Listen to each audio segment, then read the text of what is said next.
오늘은 7번째 시간 레위기 주요 본문 레위기 25장에 대해서 말씀 나눌 텐데요. 오늘은 안식년과 희년에 대한 말씀입니다. 첫 번째 레위기 25장의 안식년에 대해서 우리 잠깐 말씀 나눌 텐데요. 땅 자체를 쉬게 하는 매 주간의 안식 원리를 성경에서는 레위기 25장 오늘 본 말씀 4절에서 5절까지 말씀을 하고 있습니다. 바로 거기에서 이제 땅의 안식이 선포되는데요. 레위기 25장 4절에서 5절 말씀 우리 같이 읽어보겠습니다. 일곱째 해에는 그 땅이 쉬어 안식하게 할지니 야훼께 대한 안식이라. 너는 그 밭에 파종하거나 포도원을 가꾸지 말며 내가 거둔 후에 자라난 것을 거두지 말고 가꾸지 아니한 포도나무가 맺는 열매를 거두지 말라. 이는 땅의 안식년임이라. 매 7년째, 그러니까 이 안식년에 대한 하나님의 명령에 대한 메시지인데요. 매 7년에 땅을 쉬게 하라는 이 안식년법은 땅의 휴식을 위한 규정이라고 말씀드릴 수 있습니다. 이 기간 동안에는 이 땅에 파종하지도 말고 이 포도원에 손을 대지도 말 것. 왜 서두부터 안식년 얘기를 꺼낼까요?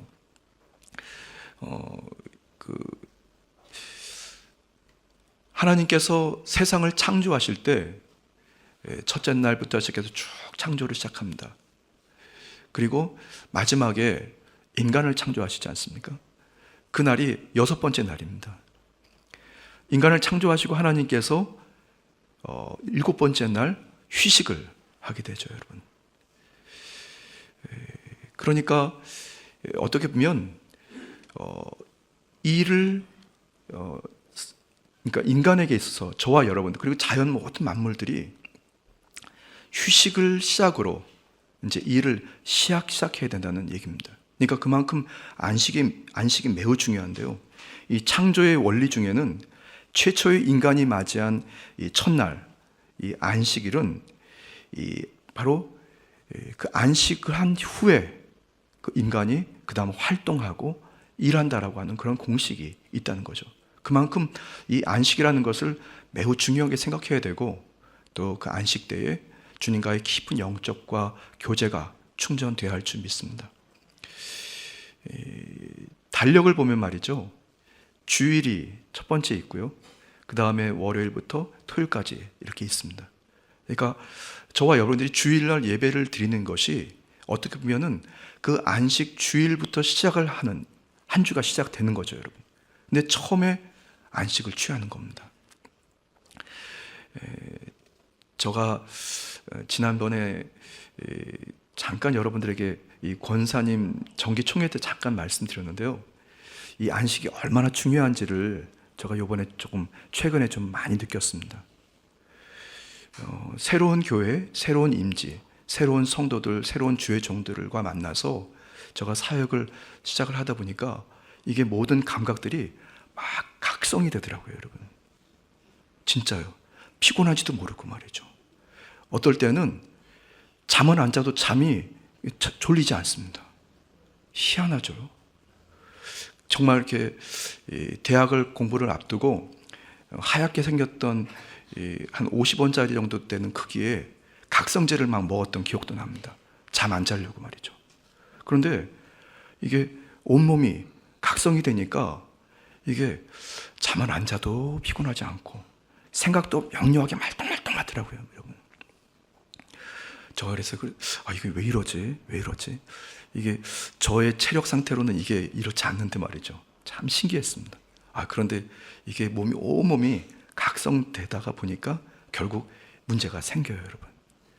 여러분, 우리가 자기 이 체력을 잘 살피고 주님 주시는 그 은혜 가운데에서 잘 쉬고 회복하고 다시 일하고 다시 휴식하고 회복하고 다시 일하고 하는 것들이 건강하게 잘 반복되어야 할 줄 믿습니다.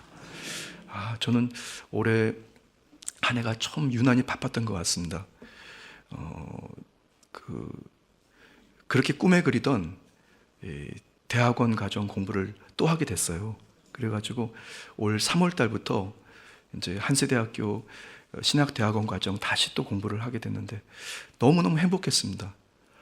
근데 그때까지는 차마, 그러니까 설마 제가 순복음 강북교회 담임 목사님이 될 줄 몰랐어요. 그러니까 조금 여의도 순복음교회 행정부서에 있으면서 조금 여유를 가지고 월요일 날은 공부를 하면 되겠다 계산을 하고 했는데, 근데 이게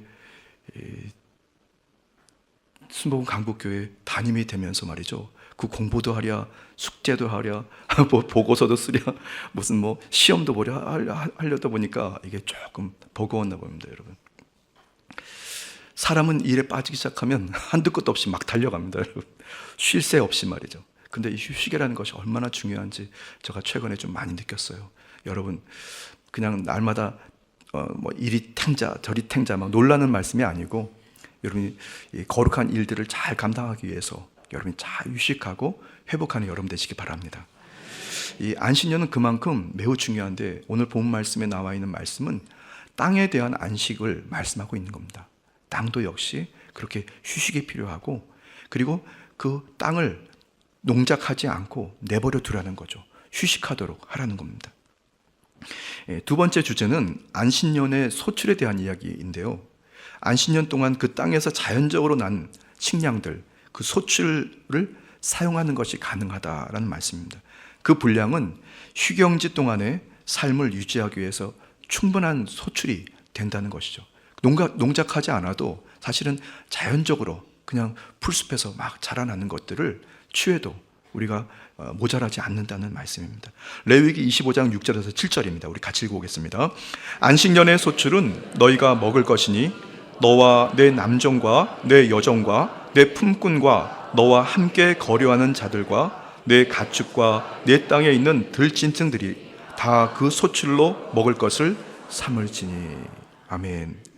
자연의 소출의 수혜자, 자연적으로 얻게 되는 그런 곡식들, 이런 것들의 이 대상에 대해서 얘기하고 있는데요. 7대상입니다. 첫 번째 너입니다. 그러니까 저와 여러분들입니다.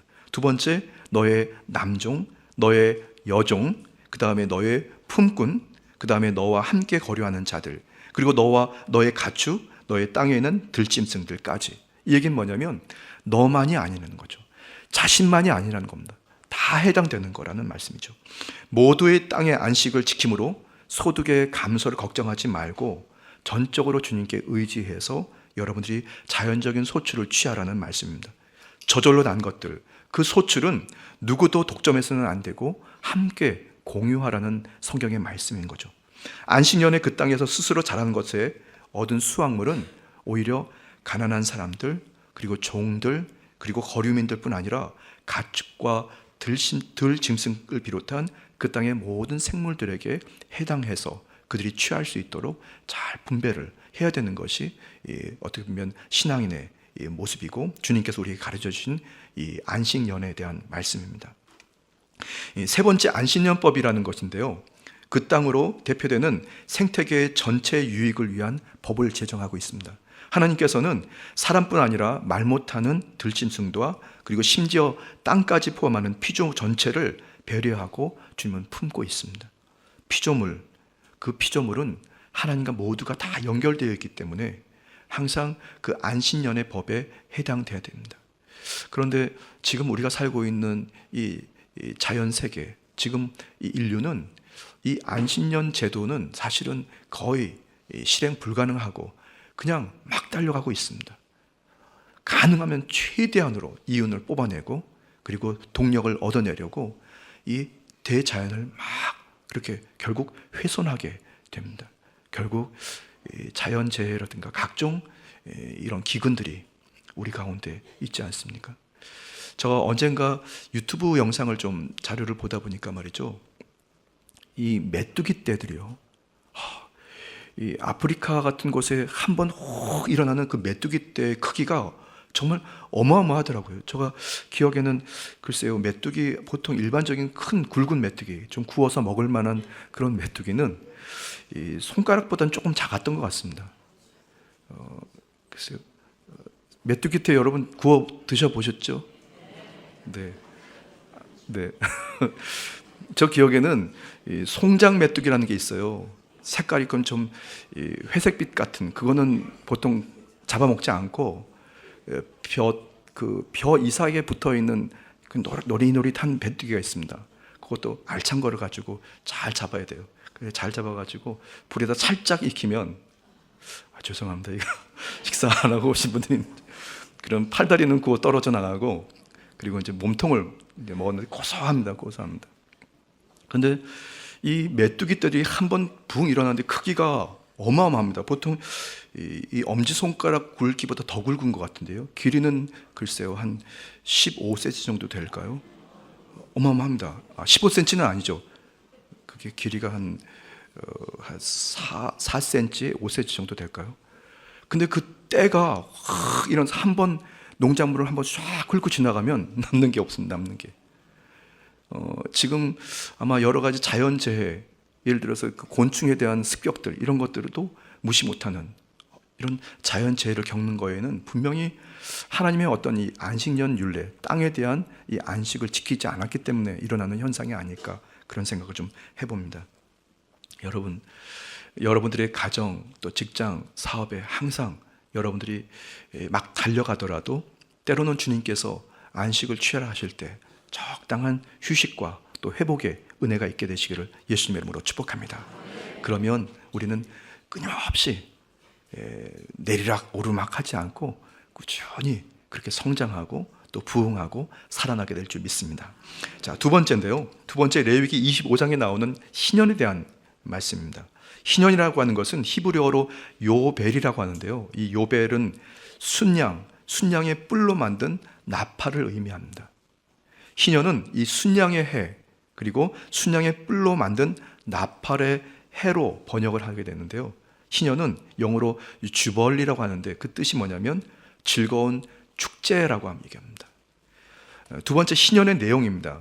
희년은 7년의 안식이 7번 주기로 반복되는 것인데요. 그러니까 7년이라고 하는 7번째 안식년, 7년째 되는 것을 7번 반복합니다. 그러니까 7 곱하기 7이죠. 그러면 49가 되죠.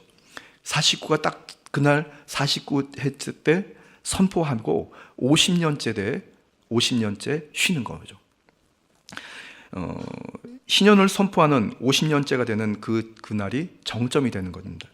희년은 속죄일 7월 10일을 선포하고 뿔 나팔을 불고 온 땅의 자유를 선언합니다.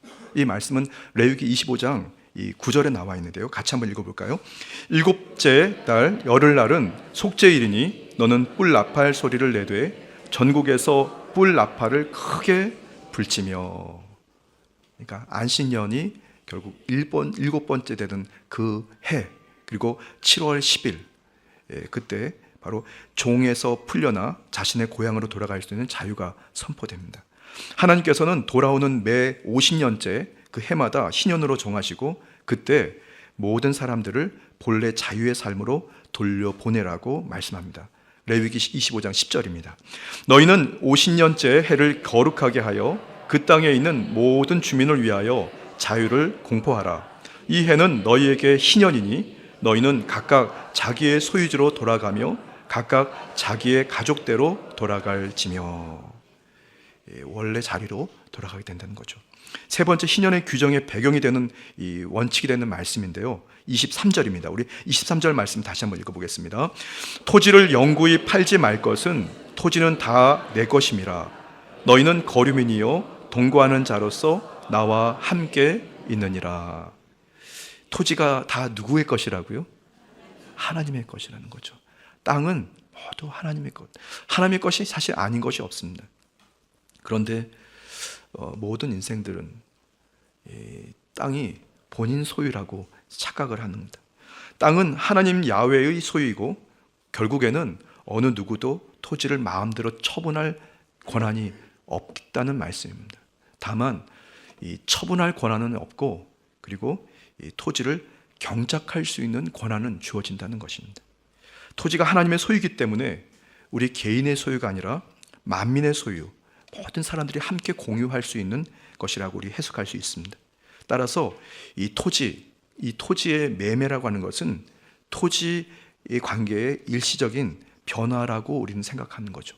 결국 토지의 소유는 하나님의 것이니까. 글쎄요, 이 토지 개념, 토지가 하나님의 것이라고 하는, 하나님의 소유라고 하는 이 개념이 지금은 사실 적용될 수 없죠, 여러분.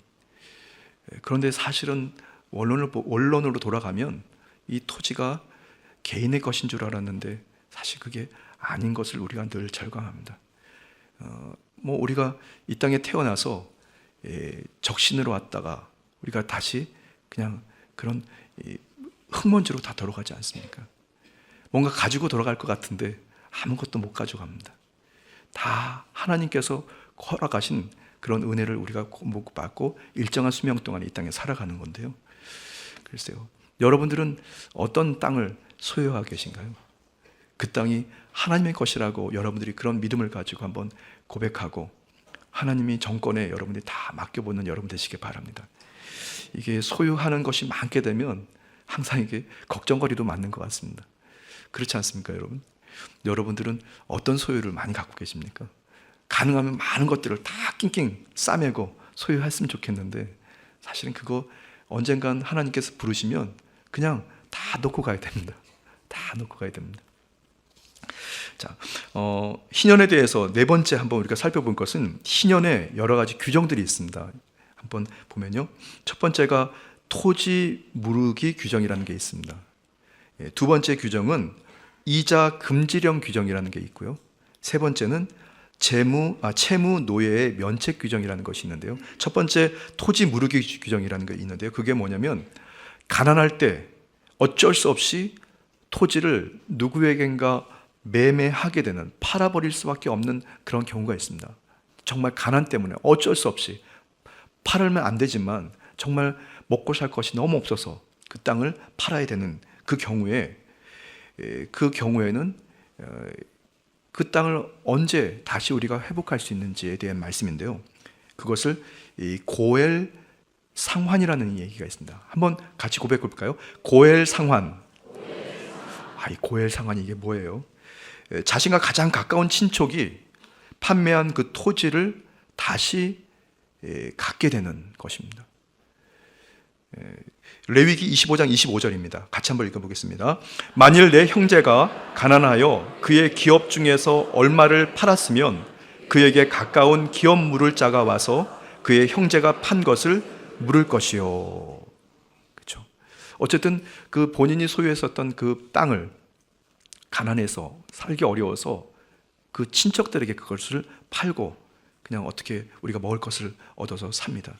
그러다가 이 고엘 상환이라는 것은 혹시라도 재정적인 회복이 되거나 부여를 얻게 됐을 때 다시 그 친척에게 가서 그것을 다시 회복할 수 있는 것을 고엘 상환이라고 합니다. 그리고 두 번째 상환, 그 땅을 잃었던 땅을 다시 찾는 방법, 두 번째는 자력 상환이 있습니다. 같이 고백해 볼까요? 자력 상환. 토지를 매매한 당사자가 다시 회복돼서 그 토지를 되사는 것을 얘기합니다. 방금 말씀드린 것하고 조금 다른데요. 레위기 25장 26절에서 27절입니다. 만일 그것을 물을 사람이 없고 자기가 부유하게 되어 물을 힘이 있으면 그 판 해를 계수하여 그 남은 값을 산자에게 주고 자기의 소유지로 돌릴 것이니라. 아멘. 정당한 방법이죠. 근데 사실 쉽지는 않습니다. 그런데 하나님께서 마지막으로 주신 우리가 땅을 회복할 수 있는 마지막 방법이 희년상환이라는 것이 있습니다. 같이 고백해 볼까요? 희년상환.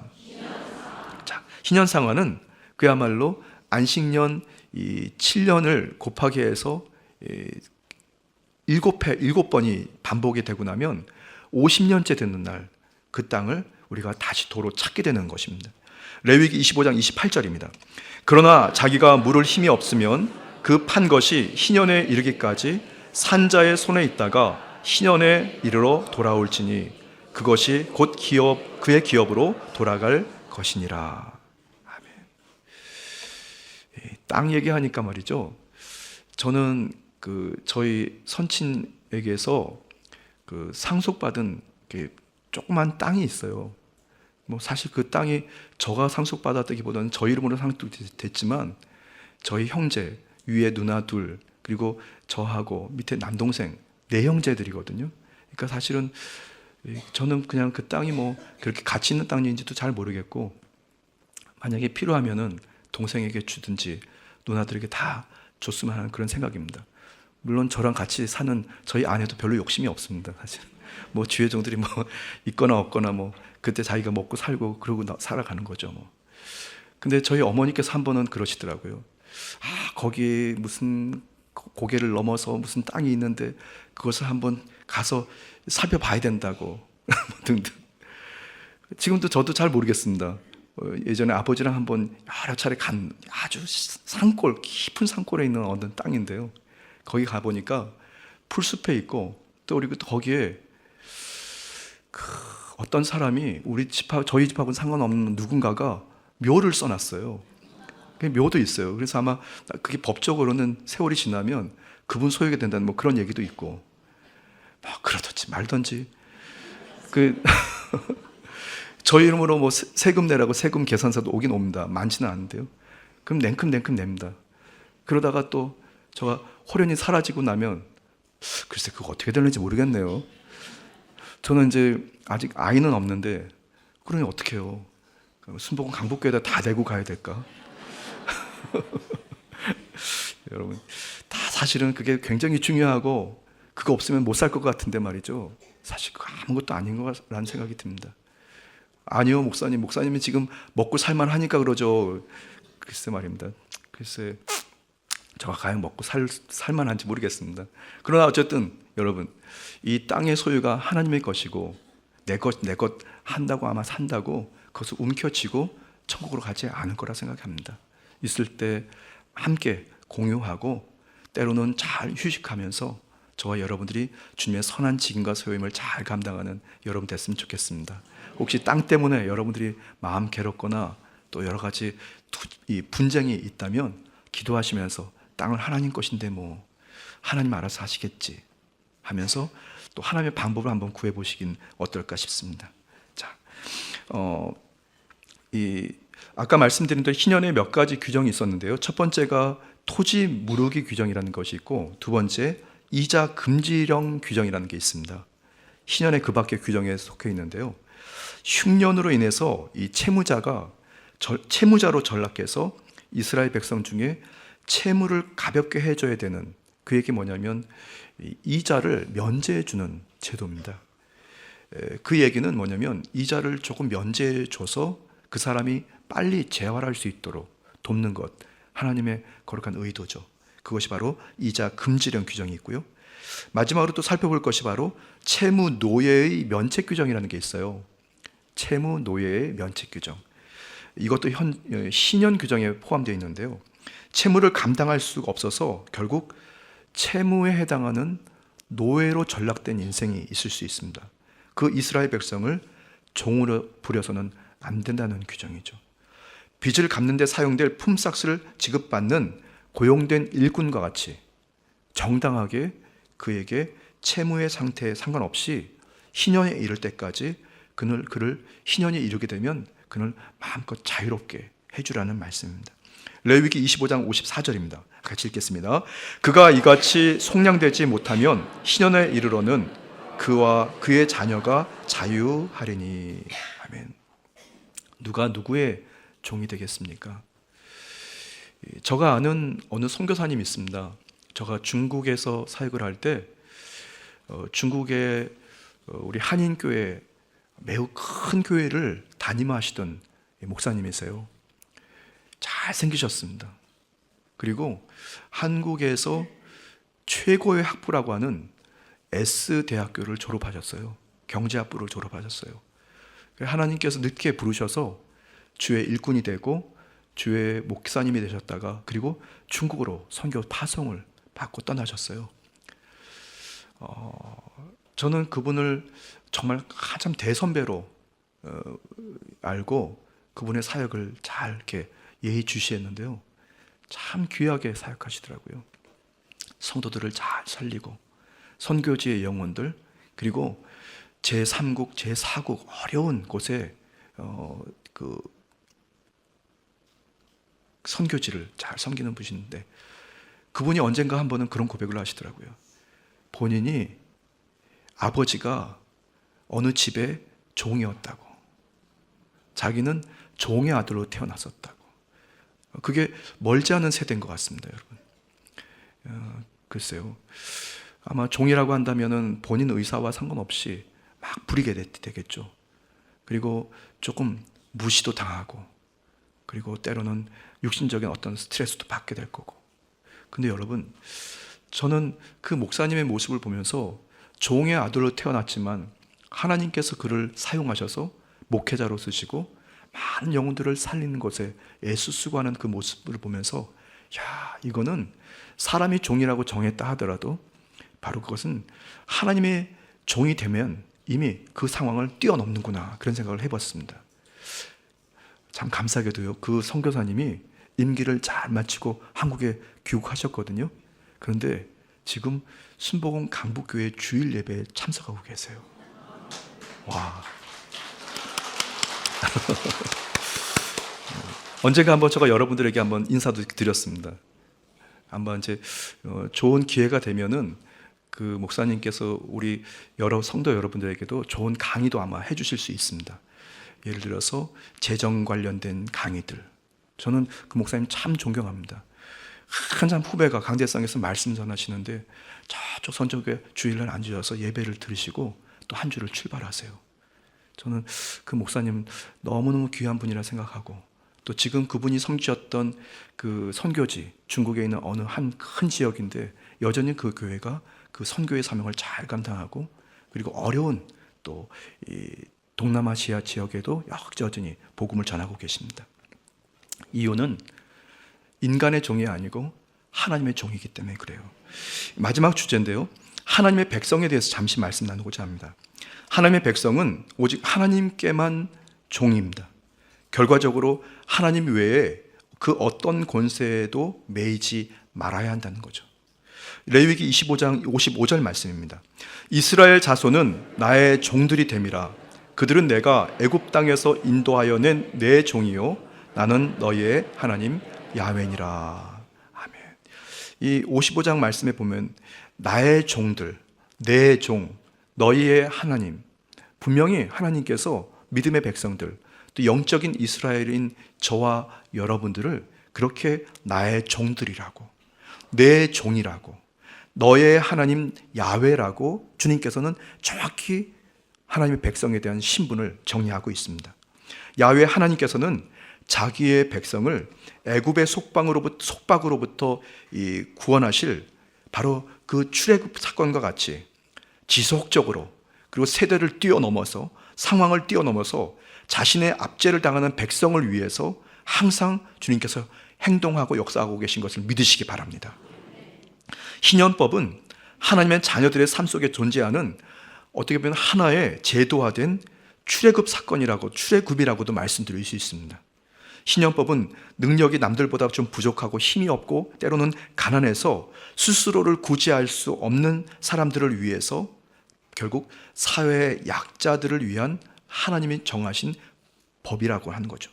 더 약한 사람들을 위해서 배려하는 정신, 그리고 기본 인권법이라고도 말씀드릴 수 있는데요. 희년은 자신의 무능력이나 외적인 재난, 그런 어려움으로 인해서 무너져버린 그 인생들에게 대해서 구제와 회복의 기회를 제공하고 있는 것입니다. 그러니까 본인의 의사와 상관없이 본인의 어떤 그 선택할 수 없는 타고난 가정, 가계라든가 여러 가지 재정적인 상황들, 그런 상황들 때문에 어쩔 수 없는 주님의 백성들에 대해서 하나님께서 그들을 다시 회복하고 살리려고 하는 하나님의 의지가 있다는 것을 꼭 기억하게 되길 바랍니다. 혹시 이 자리에 여러분들의 삶이 매우 곤고하고 때로는 버거움, 아니면 감당할 수 없는 문제 때문에 여러분들이 괴로워하십니까? 하나님께서는 이 희년법을 제정한 것처럼 저와 여러분들을 향하여 말씀과 성령으로 우리를 그 상황에서 구출하실 줄 믿습니다. 주님의 그 분명한 그 의도가 이 희년과 안식년을 통해서 우리가 알게 되는 겁니다. 나만이 아니고 함께 공존하고 공생하게 되고 다시 회복되는 것이 하나님의 뜻인 줄 믿습니다. 저는 말씀을 묵상하면서 하나님의 의도를 다시 한번 깊이 묵상하고 생각해 보았습니다. 때로는 인간적인, 때로는 영적인 죄와 불의를 행했을지라도 하나님께서는 저와 여러분들을 다시 구제하고 회복하고 다시 하나님이 주시는 생명으로 인도하시는 의도가 있는 것을 믿으시기 바랍니다. 그러니 주님의 십자가 앞에 나가는 저와 여러분들이 다시 소망을 얻고 다시 기쁨을 얻고 다시 기대하면서 다시 뛰어 달려가게 될 줄 믿습니다. 저는 순복음 강북교회 성도 여러분들을 생각하면서 하나님께서 너무너무 귀하게 여기는 하나님의 백성이다, 그런 생각이 듭니다. 여러분, 절대 외롭게 혼자라고 외롭거나 때로는 고독하게 생각하지 마십시오.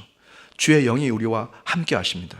하나님의 그 절대 사랑이신 오직 예수 그리스도, 바로 주의 영이 우리와 함께 하신다면 우리는 세상의 종이라든가 때로는 세상의 가난과 저주나 때로는 여러 가지 어려움에서 쓰러질 인생이 아니고 다시 회복될 인생이고 다시 부유하게 될 인생이고 다시 승리하게 될 인생인 것을 믿으시기를 예수님의 이름으로 축복합니다. 주님께서는 저와 여러분들에게 그렇게 함께 하셨고 앞으로도 그렇게 하실 것을 믿으시기 바랍니다. 믿으십니까? 오직 예수님만 바라보십시오. 오직 예수님만 바라보십시오. 그러면 저와 여러분들은 반드시 회복될 줄 믿습니다. 반드시 치료될 줄 믿습니다. 더 나아가 여러분의 삶을 통해서 많은 이웃과 자연 생태계까지도 하나님께서 회복하시는 큰 은혜가 있을 줄 믿습니다.